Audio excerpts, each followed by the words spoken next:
when you say e-commerce, usually people think about like, a shop like Amazon. Okay, you go and you browse through categories and you buy, add to cart, and that's it. But e-commerce for a lot of companies is multi-channel distribution.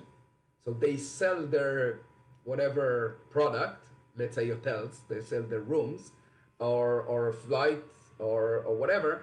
They sell it on multiple sites, and on those sites they don't even control all what we are talking here: the user experience, the funnel, whatever. You really need to also be interested in the product category and the assortment and the pricing and all of this, which is going to influence your work actually a lot. Like sometimes it's almost impossible to distinguish what comes from the user experience and what comes from the assortment.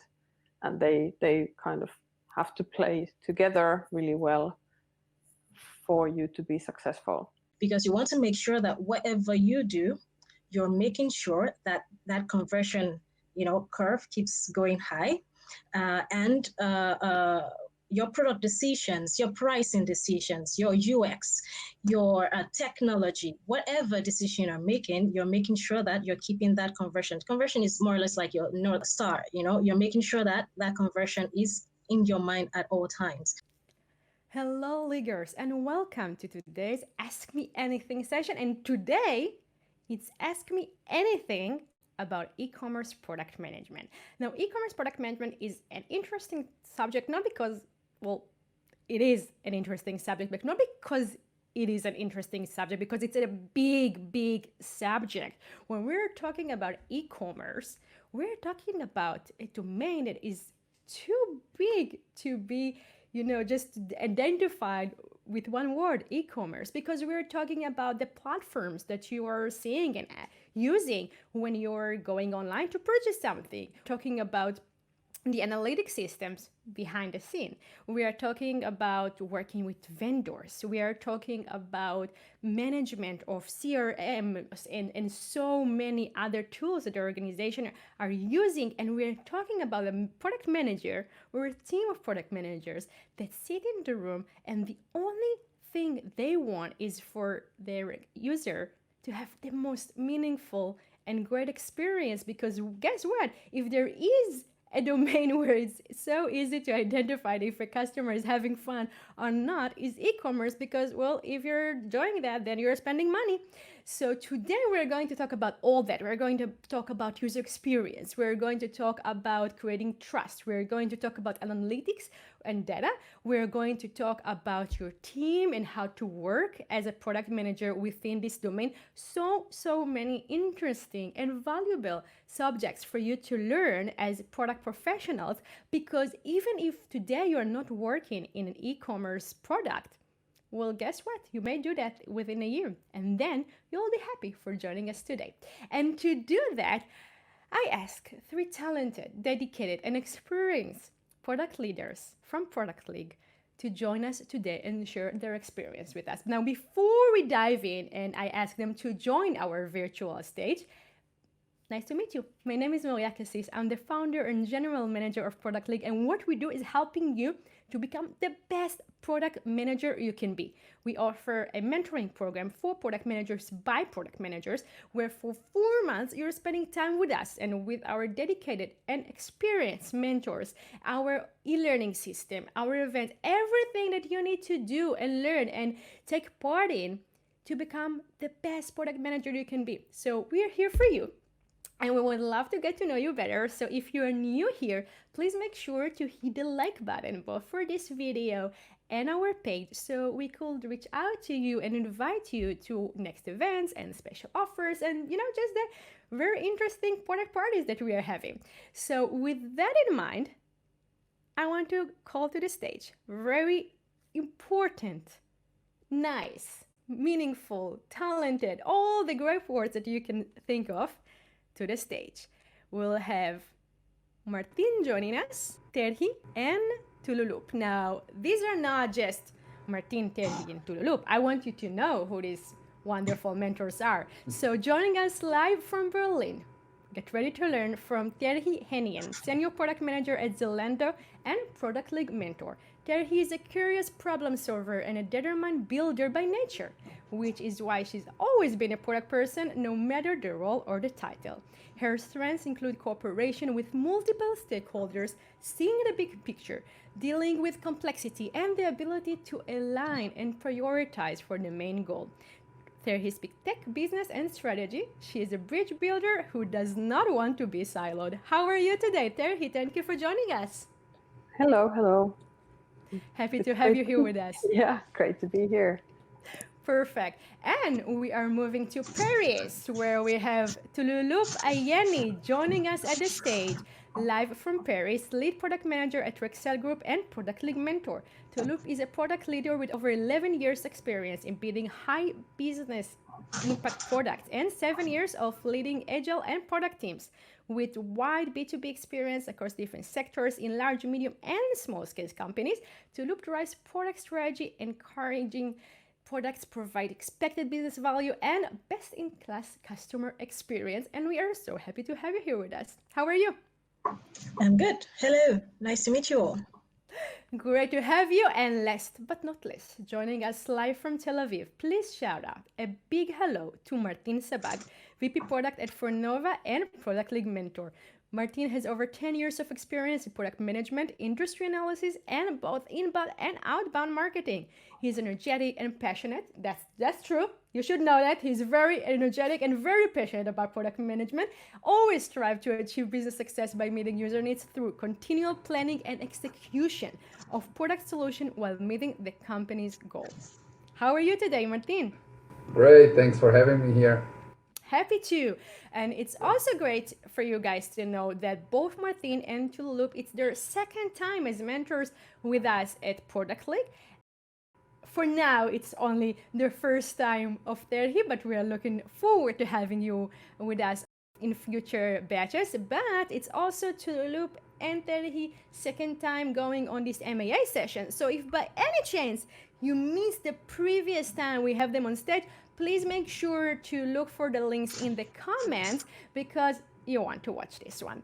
So guys, we are just about to start our session. We already have submitted questions that we took from you since the time we posted the event, but we also want to know what is it on your heart and mind when it comes to e-commerce product management. So please make sure to comment on this chat and let us know what are the questions, and at the Q&A at the end of this session we will take the most interesting questions submitted by you leaguers in the audience and have the mentors answer them. So it's a win-win for everyone, and we are looking forward to see what is it that you have to ask us. With this in mind, guys, are you ready for the first question? I wanted to see some excitement. Tolulope, Terhi, Martin. Bring him on, bring him on. Exactly. Yeah. That's the spirit. That's okay. So Josh is super excited to learn from you guys, and he wants to ask you a question. If you choose the one character of e-commerce product management that differs it from other domains, what will it be? And this question goes to all you three. Okay. Martin, who wants to start? I'll start. One of you, go ahead. Go ahead. Yeah, okay, thank you. So it's not ladies first, I guess. Okay, so I think it's not really very different, but if like, you know, like any other product manager that needs to rely on data on e-commerce, it's tenfold. Okay, if you are a teller in a shop and you meet people in person, you can gather so much data without even asking, you know, if it's a man or a woman, you know, more or less the age, by how they're dressed and what watch they're wearing and what earrings, you know, maybe their class, right? You know so much, but here you know nothing. Okay, it's a cookie on someone's computer. That's the only thing you know, and you need to look at it very personal in a way, but on the other hand, very on your statistics and on your big data, and I think you need to be very keen to look into and to dive into these numbers, understand the user flow, and be really passionate about big data, and not be afraid of it. That's a good way to start our session today. Thank you very much for that.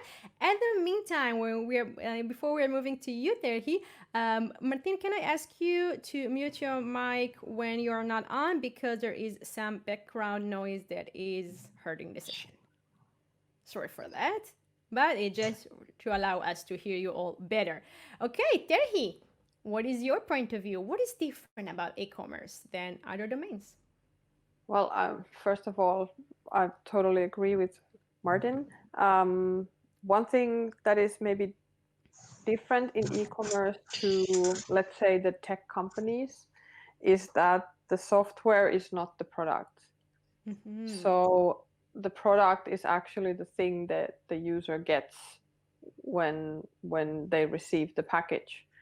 And so you kind of have to understand that you are also just a small piece, kind of enabling the user to get what they actually wanted, and kind of elevate the experience, maybe make it as smooth as possible, maybe give them more advice, etc. But still, in the end, the product that they receive is actually the thing they wanted.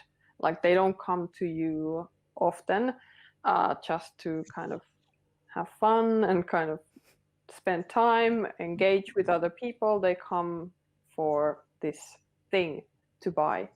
So that's definitely like one thing, and that brings in itself like different kind of dynamic to e-commerce. Like, you really need to also be interested in the product category and the assortment and the pricing and all of this, which is going to influence your work actually a lot. Like, sometimes it's almost impossible to distinguish what comes from the user experience and what comes from the assortment. And they kind of have to play together really well for you to be successful. That's a very interesting point of view. Thank you very much for sharing this with us, because I think this is actually something we say all the time, right? Tech isn't just an enabler. It's not the mission as itself. It's not a goal. We're not here to write the best code or to provide the best technology. We're here to provide a product that someone wants. But I think that, as you said, when it comes to e-commerce, the challenge is even bigger. Like, the challenge to remind ourselves that technology is not the key point here, the thing that we are working to make better. So thank you very much for that, Terhi. And we are moving to Tolulope. What is your point of view? Yeah, I actually do agree with my fellow product mentors on what they've said. I think one important point that I would just add is conversion. So as when you're in e-commerce, you're obsessed basically about conversion. So you want to make sure that that visitor that comes to your site gets to buy a product before leaving. And so that's a very, I want to say that's a very, very important part that can be different from other product management domains, because you want to make sure that whatever you do, you're making sure that that conversion curve keeps going high, and your product decisions, your pricing decisions, your UX, your technology, whatever decision you're making sure that you're keeping that conversion. Conversion is more or less like your north star. You're making sure that that conversion is in your mind at all times. So I think that's the important thing. Is more or less like what Martin said. When you have a physical shop, when people come to your shop, you want to make sure that they leave without buying something. Right? Sorry, they do not leave without buying anything. And so this is the same thing as when you're online. You want to make sure that once they come in, they're buying something, and that's very important. You follow through that journey and make sure that every step of the way you're kind of spurring them to buy something from your site. I think that's one important aspect of e-commerce product management. I'm so happy that you mentioned conversion, because we'll actually in the questions that already submitted, we will dive a little deeper into it, conversion and retention. So this is a great opening for a wonderful talk. Thank you very much for that. And with that in mind, Terhi, we have a question coming from Alex, and he is asking, or they are asking, when it comes to e-commerce, what is more important, acquisition or retention? What a great timing of the question to come. Well, I think probably depends a lot on where you are as a business. If you are a new business with basically no customer base, then of course acquisition is super, super important. But like for us, Zalando is a 11 years old company now, big European platform, very, very large existing user base. And we can already focus on retention. And acquiring new customers is very expensive. Keeping our existing customers close and making sure we are top of mind, people return whenever they have a fashion need, is what we want to focus on now. So I guess the focus can shift depending on where the company is. How big is the market share? At some point you might be in a position where there is not so much to grow anymore, but then you really have to think, how do you make sure that the market share you've gained is also kept? And so I wouldn't say there is like one right answer, but you really need to understand where you are as a business and where you are compared to the competition and the landscape. Thank you very much. I love the fact that you mentioned that it's not like a cookie cutter answer or tip here, because you really need to understand the product and, you know, the subdomain and the time in terms of the funnel of the product and the maturity of the company when you offer the solution. So thank you very much. That was a great point. And Martin, Natasha has a question for you, and one of you has some background. Tolulope, maybe it's you. Me? Can you try? Yes, maybe. I'm just trying to make sure that the audience will have the best experience. Sorry for that. Okay, so we'll try to do it this way from now. Martin, Natasha is asking, good usage of data is necessary in every domain, but I believe it has even big potential to bring success when it comes to e-commerce. What do you think? So yeah, coming from a company that sells basically data, insights into that data and analytics, I think definitely right. And especially when you say e-commerce, usually people think about a shop like Amazon. Okay, you go and you browse through categories and you buy, add to cart, and that's it. But e-commerce for a lot of companies is multi-channel distribution. So they sell their whatever product, let's say hotels, they sell their rooms or flights or whatever. They sell it on multiple sites, and on those sites they don't even control all what we are talking here, the user experience, the funnel, whatever. So for them, understanding where and how their product is shown from the picture, the description, and of course the price is super crucial. Now think about a product that is sold across tens and hundreds of thousands of e-commerce sites. How do you monitor that? How do you go and check how your products are sold out there, where you don't have control only maybe on their price, the availability, and the description and the static data, which is the images and the description. So data. I mean, you need to get to grab that and understand how these products are distributed. And this is just a real tip, because, for example, how these products are presented to different customers from different parts of the world. Sometimes they're priced different. So you need to shop from different point of sales, from different IPs. What about mobile versus desktop? Sometimes mobile shoppers get a different price from a desktop. So getting that data and grabbing the insights from it is really, really a challenge. Thank you very much for that. And to the loop, James has a question to you. And he's asking, do you feel like in order to do good product management work in e-commerce, a product manager has to also have product marketing skills? Now, this is a question I think all of you will have something to answer and reply on. So looking forward to learning from you, to the loop. What is your point of view about that? I'm actually tempted to ask my fellow mentors if they have product marketing experience. Nope. How about you, Martin? Yes, I do.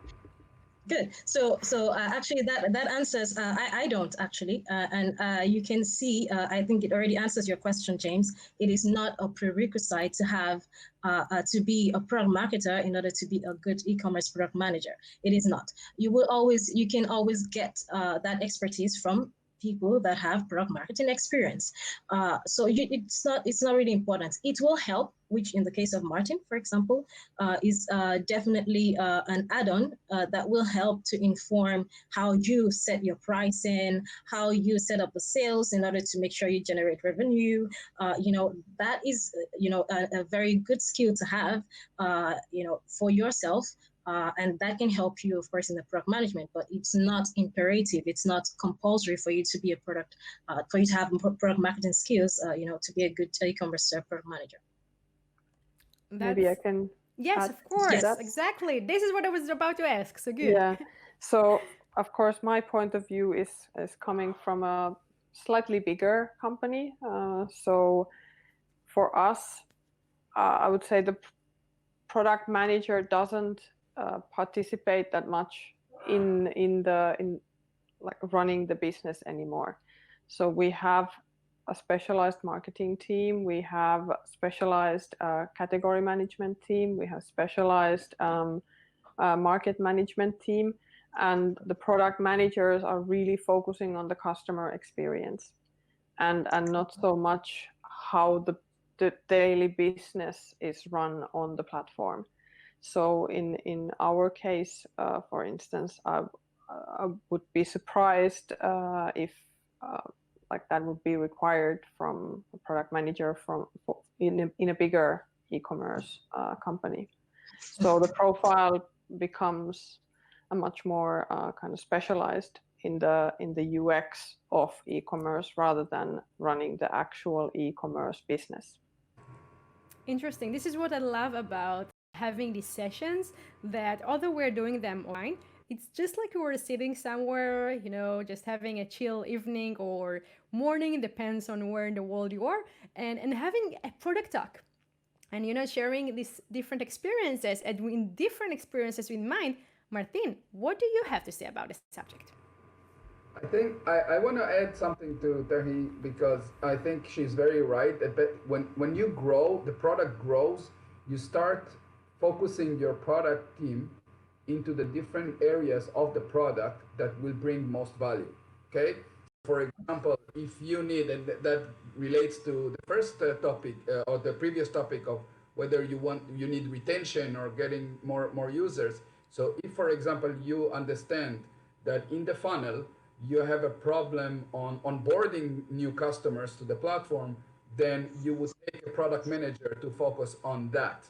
Okay, and it's very common, for example, for gaming and gambling apps, where you have product manager for every little step of the funnel inside the product, and that's what they specialize on. So whether, if it's a platform, you will see that kind of thing. If it's one kind of guy, that one product manager that does everything, yeah, it is a good add-on to have.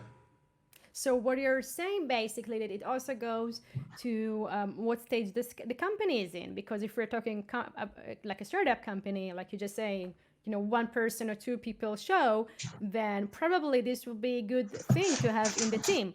But when you are getting bigger, you'll have someone else to focus on it if this is not your North Star KPI, as Tolulope said before. Yeah, and again, let's make a distinguish between whether you are a product manager of an e-commerce service. Okay, you are the product manager. You don't develop the platform. You're using Shopify. Okay, to create the shop basically. But so this is a different type of product manager than the one who develops the platform to sell it to other people. Sorry. Bye. Correct. Good night. Um,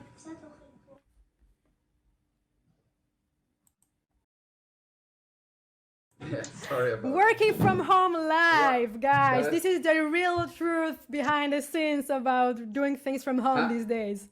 Hashtag WHF. Yeah. Exactly.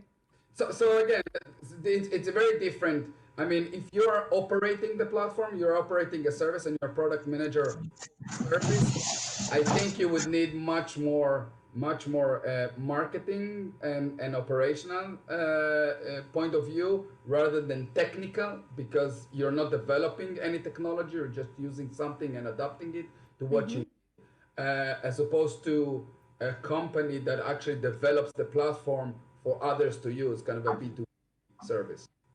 That's a great insight. Thank you very much for that, Martin. And we have a question from Grace to all of you guys. And she's asking, with so many e-commerce platforms and products out there, how can product management be used as key to surviving and thriving in e-commerce? So what are the little things that product management, either as a way of thinking or protocols or things that we do that can bring a new vision and point of view into e-commerce and really define the future of e-commerce? So I'd like to say, Terhi mentioned the other time customer experience. So when you're as a product manager, an e-commerce product manager, you're really focused on giving the best customer experience to to your customers.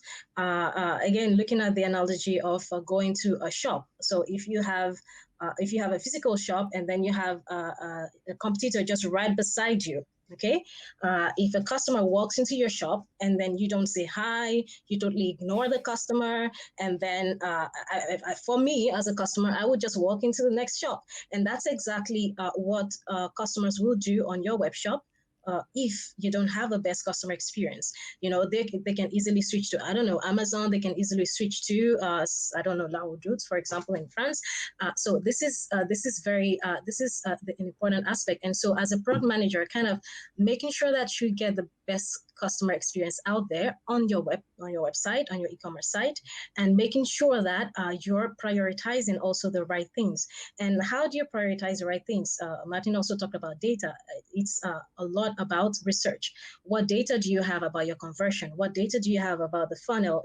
The path, your customer journey, what the customer is doing from one step to the next. What data do you have to inform your product decisions? So it's a lot about getting that data, collecting it from analytics, collecting it from your user research, collecting it from competitive analysis, however you do it, making sure that informs the way you do your prioritization of the next feature to put out there, the next product to put out there, because it also informs your product, informs your pricing, informs how you stock your product. So all of that will help you to actually provide the best customer experience, to make sure that, again, coming back to what I said about conversion, to make sure that the customers are staying on your site and they're buying from your site and not leaving, until they buy. Amen to that. Wonderful. Terhi, what do you have to share about this? How can product management change or bring to, new goals e-commerce as a domain? Understanding the customer, I guess, repeating here a little bit, but I'm a big believer in kind of buyer personas and understanding their life beyond just the buying event. Like you need to understand when would they be ready to re-engage with you, what would be the reasons, why would they consider you, do they feel some kind of emotional connection to what you represent as a brand, and how are you positioned with your competition, and are you talking to the right person? Like there is so much this kind of positioning, branding, marketing, which is not necessarily then product management, but that has to be in like really tight connection so that you as a product manager understand who are we as a company and what is our role in our customer's life. And then you can imagine helpful features and kind of actually focus on the things that drive your NPS. Like for your customer base, I don't know, delivery time might be super, super crucial. But for some other e-commerce, maybe the delivery time is not that crucial at all if they just get this particular completely unique product that is restricted. So you kind of have to understand what is important in your context and then focus on that. Wise words. Thank you very much. Martin, what do you have to share? I think, and it's something that correlates to both Tolulope and Terhi.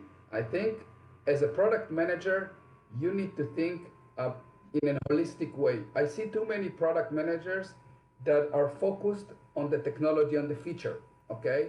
And you need to remember that for the customer, everything that it comes and that he engage with your company is the product. Give you an example. Everybody knows Amazon, and I don't know how many of you know, but every employee in Amazon, from the CEO down to the whoever in the in the canteen maybe, they are measured on 4 KPIs, and one of them is, for example, speed of shipment.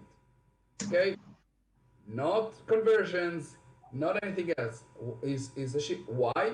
Because it's part of the experience. If you are looking at the e-commerce just on the site, and what colors are the buttons, and should I put the button up there or down there in green or red? Let's do A/B testing, and you forget about the fact that maybe, for example, the advertisement of your product show a different price than it's on the site. This creates distrust in the eyes of the customer. He will never return. Okay, so these are things that you as a product manager should always look at it, and I call it the augmented product. Okay, so there is the core value. That's why the reason the customer came for you to buy these shoes forever, for example. Okay, then there is the product itself, which are the features. Okay, the shopping button. But then there is the augmented product, which is the shipment, the warranty, how your call center is answering them. Okay, if it's not correlated to, in the same level of the product, there is immediate this. For example, if you own a Mercedes and you go to the garage to put it for repair, you expect the waiting room to be at a certain level, although this is not why you bought the car in the first place. But everything needs to be at the same thing, and I think the only person in the company that overlooks all of this is the product manager, or should do.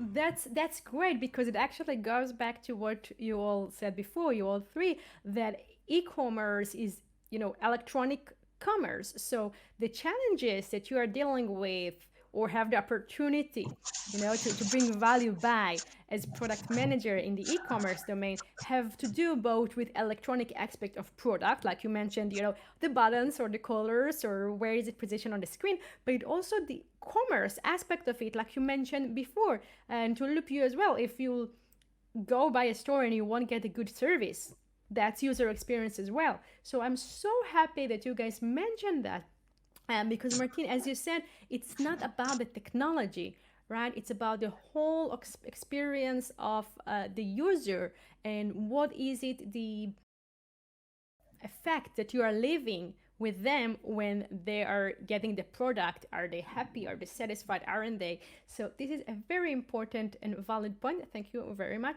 for mentioning it. And we're staying with you, Martin, but we're moving to a question from Patricia. And she is asking, in e-commerce, mistakes are a big risk. How do you make a call about a feature when it may involve a big risk? So I'm a big believer of MVPs. Okay, so you test everything and you question everything. You don't work on assumptions.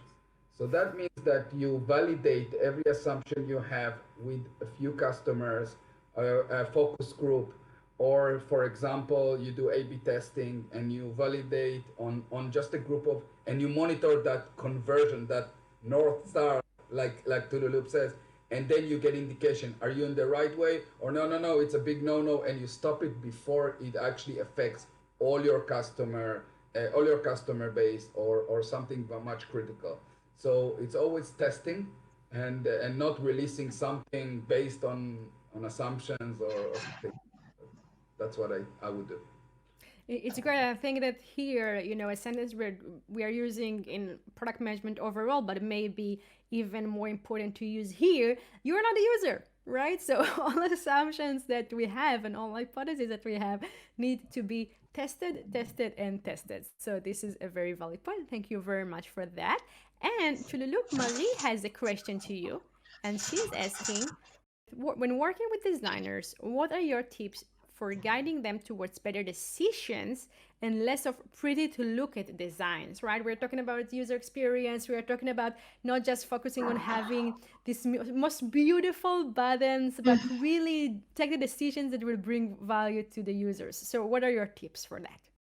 Yes, so I'll actually just add to what Martin said. It's kind of linked, actually. It's the same thing, testing.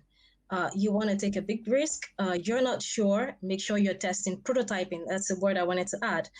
You don't even have to develop anything. You can just do some very nice prototype screens and just test, do remote testing if you cannot meet the customers one-on-one.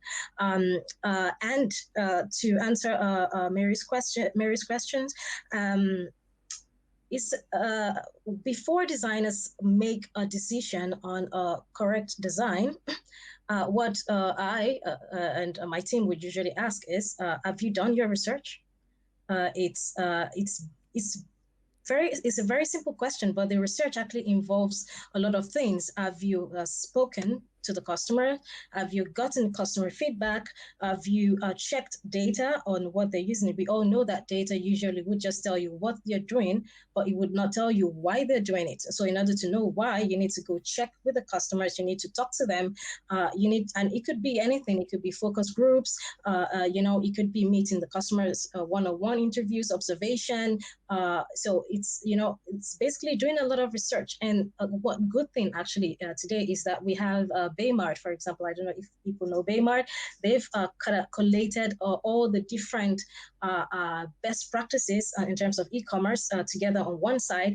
It's a very, very good resource. And so before you make any design decisions, you'll need to go there, check and do some more competitive analysis. Have you checked, for example, if I was working for Zalando, I would want to check, okay, what is Laura doing? What is, Zara doing? What is H&M doing? I would want to check competitive. So it's important to have this data. So if designers are not making, it's also what we call a data-driven UX. If they're not making their design decisions based on data that is provided, then I, as a product manager, have an issue trusting that design. So it's, of course, I'm not leaving them to do the research alone. It's a collective work to be done between a product manager and the design team. But it's important that whatever new design that you're coming up with, is based on data that you've collected. And this is something I know you're looking for some kind of tip, but this is something we do every day. And I've also told my mentees the same. It's something we do with our teams. And I know sometimes some people, sometimes the designers can also forget and say, oh my God, this is a very wow experience. I had a very, I think a recent situation where a designer came up with a very nice design. We were trying to solve a problem of error. Okay, clients were not seeing the error message very well, and we needed to, make some updates. Okay, and we needed to solve that problem. There was a new design that she worked on, and I was like, okay, good. But there's something still not clear. We've still not solved our problem with this design. This is feedback we got. We need to solve this problem. We still not solved it with this design. And it's like, okay, in order for them to see it more, let's add some animation. And I'm like, actually, adding an animation will not solve that problem. It will make it look wow, but it will not solve the underlying problem of a bad design. So it's not, again, let's remember, so that's from a product management perspective, saying, hey, reminding the designer, okay, this is a problem we are actually trying to solve. We're not trying to solve the problem of fanciness. We're trying to solve the problem of, them not seeing the error message in the first place. So the animation will just be like a band-aid, you just put in a kind of band, what they call a tape on it. Actually, the problem that needs to be solved is to make sure that that design itself solves the fact that we could not see the error message in the first place. So, I mean, that's just a very small one. It's a very small feature, but it's just an example of, how you can communicate, making sure you're coming back to the problem, and making sure you're saying, okay, remember the customer feedback, remember the data that we collected, making sure that that new design actually responds to whatever problem that you've identified based on the customer feedback or the data you've collected. So focus, test, and follow the data. Perfect. Exactly. Thank you very much for that. And we are moving to Terhi with a question from Deborah. And she's asking, what is the biggest innovation-driven product management work you have seen in the domain? What made you impressed by it?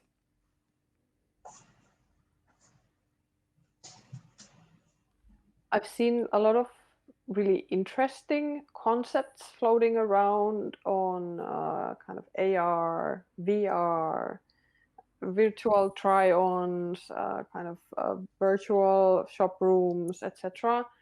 But none of that have really kind of yet become wildly adopted. So I would say we're still waiting for those a little bit. I think one area that is super interesting is the developments around personalization. So these subscription boxes that really learn from surveys about the person. Of course, my point of view is now really focused on fashion because that's what I follow at the moment most intensively. But then also, like, I would have to kind of highlight one innovation coming from Zalando. So we have a product called algorithmic outfits. So an outfit is like a natural way to think about fashion. And this came out in our user research time and time again, that maybe the recommendation of single items is not like the best way for humans to understand fashion. Like they see this one shirt, but it's missing context. And so now a colleague of mine created a product algorithmically creating outfits based on an anchor item. So an anchor item could be a product that you are looking at on the product page at the moment, and it automatically creates personalized outfits suggestions. Or it could be an item you bought previously and also kept. And again, algorithmically, it kind of takes in your past purchases, your past behavior, and generates outfits suggestions to the items you already own. And I think it's a really complex product actually to build. Now, like as a human, you think, that's like that's exactly what you should do. Like, that's outfits, yes, in fashion for sure, but to create multiple outfits that are actually personalized at a scale of millions of users and hundreds of thousands of products, it's not like the simplest thing to do. And so, yeah, I think this kind of machine learning, AI, like really using it not just for marketing, where it has been used a lot, but really to power the user experience and kind of create value adding features that enrich the shopping experience. I think we haven't seen too many of those yet, and I'm hoping this area would develop, because it would make the shopping experience much more enjoyable for anything. Absolutely. So it's both exciting and just make us a little hungry for more, right? Mm-hmm. Seeing more involvements like that in Mm-hmm. the UX aspect of the purchasing online. Very interesting. Mm-hmm. Thank you very much, Terhi. And we have a question from Jennifer to all of you. And she's asking, in e-commerce, user journey is a key. What are your tips on the subject? Who wants to start? I'll start. That's broad. That's a broad question. Well, maybe I can kind of continue from this outfits topic and kind of course, roll into this customer journey topic, and kind of combine the thing I mentioned before about the buyer personas, and kind of really understanding your position and your customer base, and then understanding their life, and kind of so that you kind of understand where they are before they start their journey with you, and you understand where they will continue after they received whatever they bought. It's not just this moment, the journey. It starts way earlier, it ends much later, and unless you understand this, you might miss some really good opportunities to also engage with them already earlier or serve them later. Like just focusing on this conversion, it serves e-commerce well, but then like just focusing on it, it's also a bit narrow. So like there's a risk of missed opportunities if you just look at, let's say, the flights. Like if you just look at the when it's booked, you're missing this streaming phase completely, and you're missing the travel phase as well, and kind of thinking what you could offer there. Absolutely. And as you just mentioned, travel tech, which is the industry that Martin is specialized in. Maybe, Martin, you have something to add here. Yeah, I want to actually elaborate on what Terhi said, and actually not from travel. One of my ventures is a magazine, an online magazine about consumer electronics. It's almost 16 years old, the largest in Israel, and I've noticed something over these years, which I called the circle of the purchasing circle. Okay, so think about that persona. A person starts with a need, okay, and then he goes and research. The first research he would do might be about technology. Let's take a phone, for example, a smartphone. Okay, so the first thing we would do is Android, Apple kind of thing, right? iOS, Android. These are the two main players. So these are the two things. Once he understands what type of technology he needs, then he will search for the specific model. After the specific model, he would search where to buy it based on location, recommendations, price, whatever. Then he goes and purchases, whether online or offline. Then there is the after sale. Okay, so he purchased that phone. Now he needs a screen protector. He needs the headphones. Okay, a car mount. After that, again, searching, where, buy, and then he goes into a phase that in that phase, most of e-commerce just drop that customer. And this is the support phase. Now, the support phase is two ways. One is active. So I have a problem with the phone. How do I do that? And he needs help. And the other way is when he's passive. So, for example, there is a new software upgrade. Go and you should upgrade, or no, wait because the bugs were found. And then maybe there is the second hand kind of classified section, and the whole circle starts again. Now, another observation I did is that some people really enjoys that circle on specific products. Okay, this is their hobby. I enjoy finding a new gadget, right? Because this is what I'm passionate about. But if I need to buy a washing machine, hell no. Okay, I'm not going to do a lot of research, and my circle might end very shortly. I might ask a friend, listen, can you recommend what washing machine do you have? He would say, oh, I have this model. Fine, I'm going to buy it.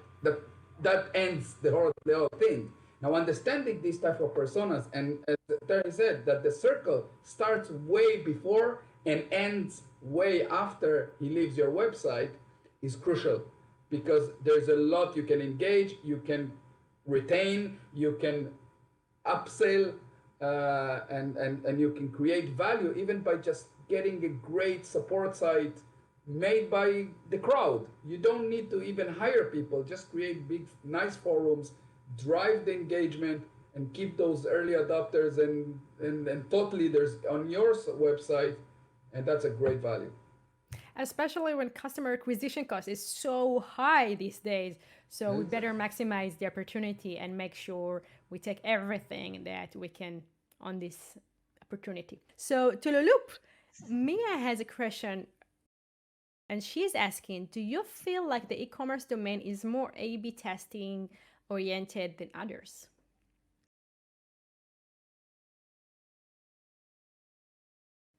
Maybe, quite likely. Actually, when you're in the e-commerce, at least I would say for us, A/B testing is very important because it helps to help you try out. We already mentioned it, in previous while answering previous questions. A/B testing is also a way of trying out something with minimal risk. So you want to change the way, I don't know, your page helps users to check out. You want to change the way you provide recommendations. Terhi was talking about recommendations the other time. You want to change the way you present recommendations to clients.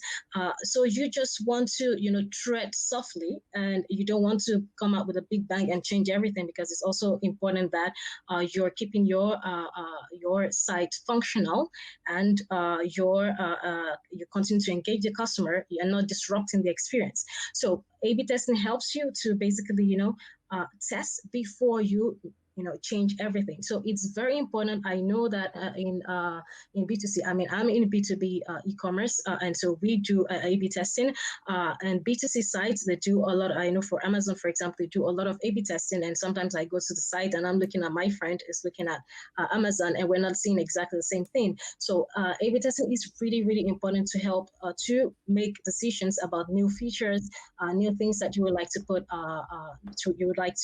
change on the web shop. So I would say it's more important about for other products.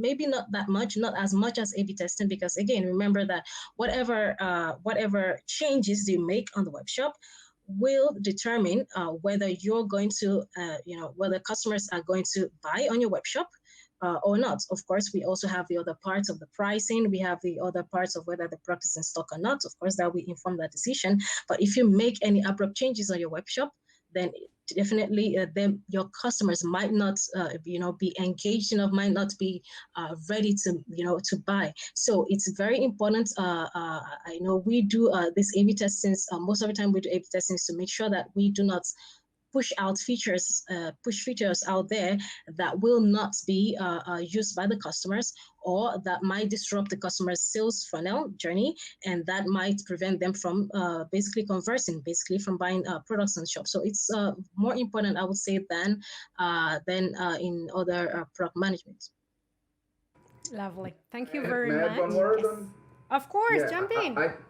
Yes, I think one of the things that in this domain happens is that the conversions are relatively on the low numbers. Okay, usually on the low one-digit percent of conversions, which means that you always strive to get a better conversion on a fraction of a percent. And in order to do that and not to risk, you need to always A/B testing. So you A/B test on a color, and you A/B test on the size of the image, and you A/B test maybe not on technology, maybe on the offering. Would you say 50% or 1+1, one buy one and get one for free? And you need to always do that to see what drives your customers on that specific product, and then go with that in order to get that additional friction. And that's why it's very, very crucial here, as well as games and gambling and stuff like that. Absolutely. Yeah. And it also has the cognitive aspect of, just how many offerings do we offer at any single time? It's also a part of the A/B testing. Terhi, do you have something to add? Yeah, I was going to mention that I'm not sure it's entirely relying on e-commerce or not. Like if we think of Google, or if we think of Facebook or Instagram, anything that has really high volumes of users and usage, A/B testing in those domains is also like maybe even more crucial, because it's very rare that e-commerce has those kinds of usage volumes as these big like entertainment engagement services. And yeah, I would think that Facebook runs even a lot more A/B testing than any e-commerce, like maybe Amazon does as much, but like it's not necessarily like only e-commerce that is so A/B testing heavy. I would say then these like really usage heavy services are relying on it a lot, as well as marketing for basically anything. Marketing is like, if you're talking about performance marketing, it's very A/B testing driven in any domain. Spot on. Thank you very much. And Terhi, Robert has a question to you, and he's asking as a product manager in the domain, in the e-commerce domain, and he says, I feel like prioritizing the needed work in an e-commerce product is an almost impossible task. Do you have any tips for me? Of course, everyone in the crowd and the audience can enjoy prioritizing tips. Universal product management. Welcome to our job. Yeah, exactly. So true. So true. You can't escape this problem. Like, so true. Yeah, look at the company strategy. Look at the where the company is trying to really make an impact. For us, is customer lifetime value the North Star for the whole company.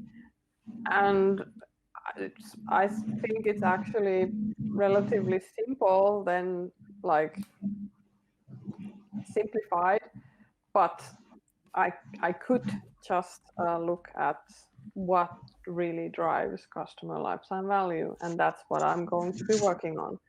So tying it into the higher level goals, the higher level strategy is going to help with any discussion you might have with stakeholders, with the team. I think that's that's like the number one thing where you can start from. Perfect. And if we said before, focus, test, and follow the data, so here we're saying just start by focusing, and your prioritizing task will be much easier. I have Martine, to, yeah, I yes, have to, jump in. I like yeah, it. just two things. It's I used to work in a company for we created VOD services over the top, right? And it was very easy. Does it bring more users? Does it bring more money? If not, dump it. That's it. Exactly. Loving it. And with this question in mind, we're actually moving to a question from the audience, from Asaf, that has to do with basically everything we just mentioned. And he has a very interesting question to ask. I will read it out so everyone will hear, and then I'll take it off the screen because it doesn't show your pretty faces. So he's asking, there are big players that have refined their platforms like Amazon or Shopify. Platforms like Stripe have removed frictions in payment. In 2020, are there still things that can be reimagined or improved rather than just tweaked? So, what do you think? Can we see big changes in the near future, and what these changes will be? Yeah, I would say thinking about the experience again of the user, the experience of the user before, what was the user trying to do before they got to your site? And what is the user trying to achieve by coming to your site? What are they trying to buy? I was reviewing a friend's website the other day, and I was saying, okay, the way your site is built, if I wanted to, it's a fashion site, so something like Zalando, for example, if I want to come to your site, I'm not coming to check, oh, what does she have on the site? Most of the time, I'm coming here to say, okay, I need a white dress for a particular location. And I go to your site, I'm saying, white dress for, I don't know, for a dinner party. And your site should be able to help me to find that white dress in a very short amount of time and help me to purchase it. So building that experience around what I expect as a customer, what problem I'm trying to solve is important. And I think in the future, the way we can continue to improve that experience on the webshop to make sure that it responds to our customers' problems, the way we can continue to personalize the experience on the site to make sure that it's targeting like the different personas, is targeting different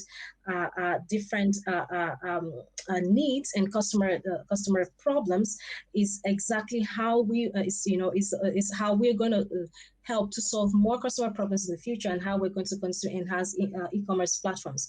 There is also, on the other end, the post-purchase experience, which, as we've seen in Amazon, for example, they've done a lot of things about, they've tried to use drones to deliver packets to make sure that people are getting their products faster. I think there's a lot of innovation that needs to come, from the post-purchase experience. We need to be able to purchase and get it the same day. We need to be able to purchase and get it, I don't know, even 15 minutes, 20 minutes after. I think there's really a lot of innovation that will come within that post-purchase experience, and of course the support aspect and buying again, whatever has been bought before. There's really a lot of I would say a lot of innovation, a lot of possibilities that we can have, in the post-purchase experience in the future. Super interesting. Martina and Terhi, how do you see the future of product management in the e-commerce domain? Well, in fashion, I think there's a lot. Like I mentioned, like virtual try-ons, avatars personalized for you, being able to really show how the garment fits on you virtually. Like all of this for sure is coming. Our catalogs are still quite boring long lists of product cards, and that's basically the same thing for everyone. Maybe there is a new way to show the products and explore the products. So I think like we're going to somehow try to make e-commerce more human, like somehow draw inspiration from the actual real life experience of going to the store and interacting with a human and interacting with real things around you, instead of putting people to a really, like, to be honest, kind of boring list of pictures. So I think there will probably be a lot of innovation in this area. Very interesting. Martin? Yeah, I think I'll divide my answer into two. I think in the visual user experience in the catalog, we've seen that in the when we were creating the VOD service, which is basically e-commerce of movies and TV series, right? We were selling and we were renting movies. Uh, in 2006 and 8, every VOD service on the planet tried to look very different. Okay, three-dimensional carousels of pictures and cover arts, etc. And then came Netflix. Okay, and everybody kind of aligned themselves to that design. And if you look at the VOD services today, Amazon Prime, HBO, Netflix, of course, and even the local players in Israel, they more or less look like Netflix, which is lines, right, of categories, and then you can scroll them and you can dig in, etc. They almost all of them look the same, and there is a reason, because on one hand you want to be different, right? You want to kind of be unique, but on the other hand, you don't want your user to start learning, like Tolulope said, find the dress in it. If that user is used to buy on H&M and now she came to you, you want her to find things as she's used to. So I think on one hand we will see kind of a convergence. Everybody, all the e-commerce sites will look more or less the same, because this is the way that will convert, because this is how users are used to.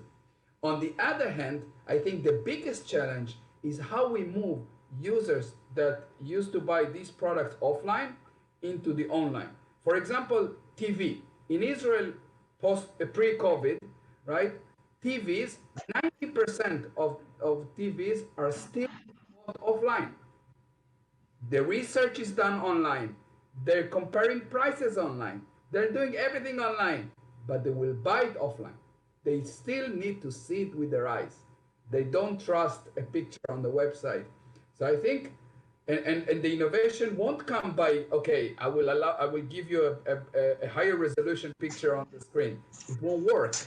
But for example, giving you 30 days money back guarantee or things like that will improve, will bring the innovation and will break that circle of distrust. Absolutely, especially as trust is such a key component of user experience. And I love what you guys mentioned. So I want to challenge you a little and ask you, before we're ending this valuable session, to think of one thing, just one thing, that if you'll have to choose from all the things we discussed today, you want everyone to keep in mind when they are starting their workday tomorrow morning. And before we'll do that, just so you'll have some time to think about what is this one thing that you would like to prioritize, I want to remind everyone that is watching us right now that we are here to provide you the best tools, articles, videos, everything that you need in order to become the best product manager you can be. So for you to be a friend of us, make sure to hit the like button so we'll get to know you better. We'll send you invites and notification about future events and articles, just the materials, awesome materials we are working on just for you. So with that in mind, guys, who of you is the brave one to be first to say this one key element when we are talking about e-commerce product management? Let me go. So I would like to say research. User research is very important. From defining the persona that you're going to be focusing on, and defining and getting feedback, of course, from your customers, and testing A/B testing, observation, analytics, all of that contribute to getting more information about your customers and getting insight into what they were looking for before coming to your e-commerce site, what they are doing while they are on your e-commerce site, and what they're doing after they leave your e-commerce site. So it's I think that doing that research, collating that data and feeding it back into your decision-making process as a product manager is very important. So as a product manager, you need to be versatile in getting data on your customers. You need to be versatile in doing a lot more research, and that will help to sometimes you even come up with new services, you come up with new products just because you've gotten some feedback from your customers, just because you now know your customers' expectation and the experience they're expecting from your e-commerce site. Amazing. Thank you very much for that. Tolulope, Martin and Terhi, what is the one thing that you will choose everyone to think about when they start their workday tomorrow? E-commerce is not that different from any other business. Product management is quite similar still. Like unless you are also the business manager of the e-commerce, I would say if you are someone who is really building the shop, product management in e-commerce, like, yeah, it has its special flavors, but it's very different depending on the size, the maturity, etc. Just as any other product management role, it's very hard to say what is e-commerce product management. Spot on. And you, Martin? I think that if you are dealing with products that can be found on different e-commerce sites, the differentiation won't be price, cannot be price, and cannot be features on the website. The difference might be that you're not just a box mover. You need to think about on the overall, as we said, the augmented side. This is where you can differentiate yourself, get the best product, including warranty, including service, including shipment, including pre-sale, post-sale, you name it. And this is where the real differentiation will come. Amen to that. Martin Sabag, Terhi Hänninen, and Tolulope Ayeni, thank you so much for joining us today, sharing your experience, insight, knowledge, your thoughts with us when we're talking about e-commerce product management. You're such a valuable aspect of our mentoring program because you are the mentors, right? You are the people that bring their knowledge to the community and to the mentees. So thank you very much for both being part of our mentoring program and for bringing your knowledge about e-commerce product management to the public. Looking forward to having you here on this stage again sometime soon. And I hope that you enjoyed it as much as I did. For sure. Yes. Thank you. Yeah. Thank you. Thank you, guys. Have a wonderful day and keep productizing. Thanks. Bye-bye. Bye-bye. Bye.